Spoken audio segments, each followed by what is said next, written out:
हाँ तो नमस्कार प्यारे बच्चों। आज के इस वीडियो में हम लेकर के आए हैं चैप्टर 6 के मोस्ट इम्पॉर्टेंट 20 ऐसे ऑब्जेक्टिव जो कि आपके बोर्ड एग्जाम में आने के बहुत ज़्यादा चांस है।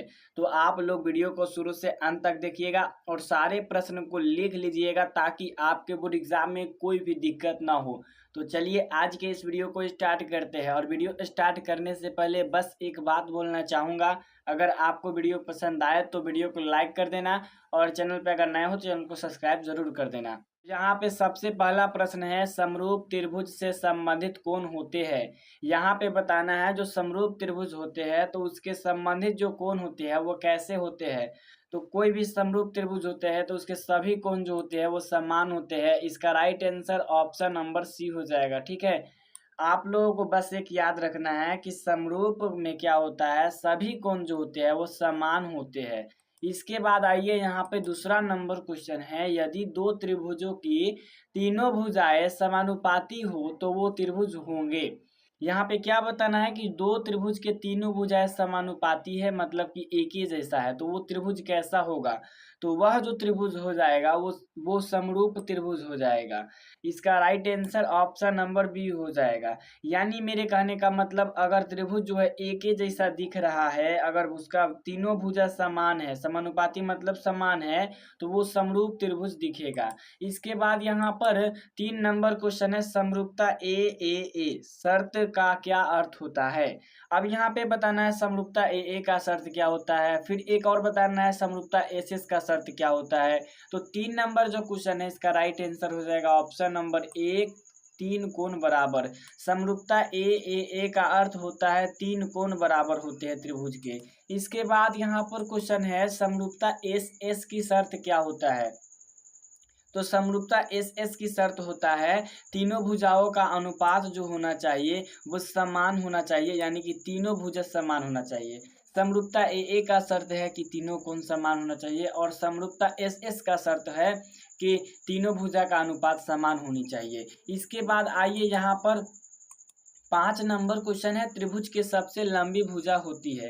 अब आप लोगों को बताना है जैसे कि त्रिभुज होती है तो त्रिभुज की सबसे लंबी भुजा कौन होती है, कोण के सामने वाले की, या फिर आधार, या फिर ऊंचाई, या फिर कोई नहीं। तो 5 का राइट आंसर हो जाएगा ऑप्शन नंबर ए, यानी कि कोण के सामने वाली जो भुजा होती है। आप लोग समकोण त्रिभुज पढ़े होंगे तो उसमें आप जरूर पढ़े होंगे कि कोण के सामने वाले भुजा को कर्ण कहते हैं। तो कर्ण जो होता है वो सबसे बड़ा होता है। इसके बाद यहाँ पे आइए 6 नंबर क्वेश्चन है, यदि एक समकोण त्रिभुज में कोण ए बराबर 30 डिग्री है। हम जानते क्या है कि समकोण त्रिभुज में एक कोण 90 डिग्री होता है और दूसरा कोण यहाँ पे 30 डिग्री दे रखा है, और हम ये भी जानते हैं कि त्रिभुज के तीनों कोणों का योग 180 होता है। अगर हम 180 में से 120 घटा देंगे, यानी समकोण वाला 90 और ये 30, 120 घटा देंगे तो बचेगा 60 डिग्री। इसका right answer option number A हो जाएगा, जो कि काफी इंपॉर्टेंट सवाल है। इसके बाद यहाँ पर 7 नंबर क्वेश्चन है, पाइथागोरस प्रमेय जो है वो किन त्रिभुज के लिए लागू होता है। पाइथागोरस प्रमेय कौन सा त्रिभुज है जिसके लिए लागू होता है। तो 7 का right answer option number C हो जाएगा। 7 का right answer option number C हो जाएगा, समकोण त्रिभुज के लिए। आप पढ़े होंगे त्रिकोणमिति में, इसमें समकोण त्रिभुज के बारे में, कर्ण स्क्वायर बराबर लंब का स्क्वायर प्लस आधार का स्क्वायर। इसके बाद यहाँ पे 8 नंबर क्वेश्चन है, किसी समकोण त्रिभुज में कर्ण का वर्ग अन्य दो भुजाओं के वर्ग के योग के बराबर होता है। इसका right answer option number B हो जाएगा, जो कि काफी इंपॉर्टेंट सवाल है। आप लोगों को ये क्वेश्चन तो जरूर आनी चाहिए क्योंकि ये क्वेश्चन कई बार पूछा जा चुका है। इसके बाद यहाँ बताया जा रहा है कि यदि दो त्रिभुज में दो भुजाएं समानुपाती हो और उनके बीच का कोण बराबर हो तो वे होंगे। ध्यान से समझिएगा, दो त्रिभुज में दो भुजाएं समानुपाती है, यानी दो भुजाएं बराबर का है, ठीक है, और उसके बीच का कोण भी बराबर है। तो 9 का राइट आंसर क्या हो जाएगा, ऑप्शन नंबर बी, वो भी समरूप कहलाएंगे। अगर दो भुजाएं जो है समान है और कोण भी समान है बीच का, तो वो समरूप कहलाएंगे। इसके बाद यहाँ पर बताया जा रहा है 10 नंबर क्वेश्चन, किसी यानी त्रिभुज की समरूपता को दर्शाने के लिए कौन सा चिन्ह का प्रयोग किया जाता है। आप बता सकते हो कि त्रिभुज की समरूपता को दर्शाने के लिए कौन सा चिन्ह प्रयोग किया जाता है। तो आप बिल्कुल बता सकते हो, option C is the correct answer. ये समरूपता का चिन्ह है, ठीक है, किसी भी त्रिभुज की समरूपता को दर्शाने के लिए इसी का प्रयोग किया जाता है। जैसे यहाँ पे बताया गया, यदि त्रिभुज ABC जो है समरूप है त्रिभुज DEF, अभी पीछे हम बताया समरूपता का चिन्ह है, तो कोण A बराबर क्या होगा। अब ध्यान से यहाँ पे समझना है 11 नंबर क्वेश्चन को। यहाँ ABC जो है समरूप है कोण DEF के, तो कोण A जो होगा किसके बराबर होगा। देखिए यहाँ पर A, तो कोण A जो होगा कोण D के बराबर होगा, कोण B जो होगा कोण E के बराबर होगा, कोण C जो होगा कोण F के बराबर होगा। तो कोण A के बराबर जो हो जाएगा कोण D हो जाएगा। इसका right answer option number A हो जाएगा। इसके बाद आइए यहाँ पे हम बताते हैं 12 नंबर क्वेश्चन। यहाँ पे बताया जा रहा है कि त्रिभुज में कोणों का योग कितना होता है। तो किसी भी त्रिभुज को आप ले लीजिए, चाहे बड़ा हो के या फिर छोटा हो के, तीनों त्रिभुज के कोणों का जो योग होता है वो 180 डिग्री होता है। इसका right answer option number B हो जाएगा। इसके बाद आइए यहाँ पे 13 नंबर क्वेश्चन है। यदि त्रिभुज ABC समरूप है त्रिभुज PQR और AB बराबर 3 सेंटीमीटर और PQ बराबर 6 सेंटीमीटर, तो समानुपात होगा। अब यहाँ पे अनुपात बताना है, ठीक है। यानी कि त्रिभुज ABC और PQR जो समरूप है और AB बराबर 3 है और PQ बराबर कितना है, तो PQ बराबर 6 है। तो इसका अनुपात क्या हो जाएगा। 13 का राइट आंसर आप बता सकते हो, आप बिल्कुल बता सकते हो। इसका अनुपात 1:2 हो जाएगा, क्योंकि 3 और 6 तो है, 3 के पारा में 6 आता है, एक मरतबे में ये कटेगा और ये 6 2 मरतबे में, यानी 1:2 हो जाएगा। इसके बाद आइए यहाँ पे हम बताते हैं यहाँ पे 14 नंबर क्वेश्चन को। यहाँ बताया जा रहा है कि दो त्रिभुज के समरूपता का उपयोग किया जाता है। दो त्रिभुज जो होते हैं उसके समरूपता का उपयोग किया जाता है। क्यों किया जाता है बताइए। तो 14 का right answer option number D हो जाएगा। यानी कि सभी को दर्शाने के लिए, जैसे क्षेत्रफल ज्ञात करने के लिए, ऊंचाई ज्ञात करने के लिए, दूरी मापने के लिए त्रिभुज के समरूपता का उपयोग किया जाता है, ठीक है। इसके बाद आइए यहाँ पे बताया जा रहा है 15 नंबर क्वेश्चन की समरूप त्रिभुज का क्षेत्रफल उनके भुजाओं के अनुपात के।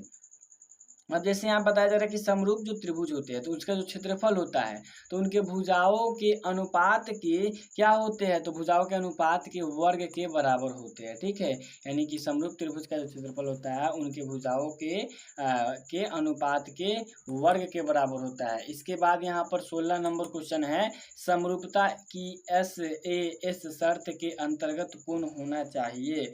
यहाँ पे बताया जा रहा है क्या कि SAS की शर्त बताना है, ठीक है। तो SAS की जो शर्त होता है वो होता है दो भुजाओं के बीच, यानी कि अंतर्गत कोण जो होता है दो भुजाओं के बीच होता है SAS।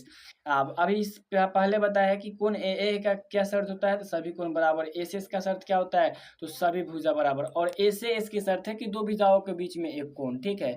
इसके बाद यहाँ पे 17 नंबर क्वेश्चन है। यदि दो त्रिभुज समरूप है और एक का क्षेत्रफल 9 सेंटीमीटर है, दूसरे का 36 सेंटीमीटर है, तो उनकी संबंधित भुजा का अनुपात क्या हो जाएगा, आप बताइए। ये बहुत इजी क्वेश्चन है, ठीक है। 17 नंबर जो क्वेश्चन है बहुत इजी है। तो उनके भुजाओं का जो अनुपात हो जाएगा, 17 का right answer option number B, यानी कि 1:3 हो जाएगा, ठीक है। 1:3 हो जाएगा। इसके बाद यहाँ पे बताया जा रहा है 18 नंबर क्वेश्चन। किसी समकोण त्रिभुज में 30 डिग्री कोण वाले कोण की सामने वाली भुजा होती है।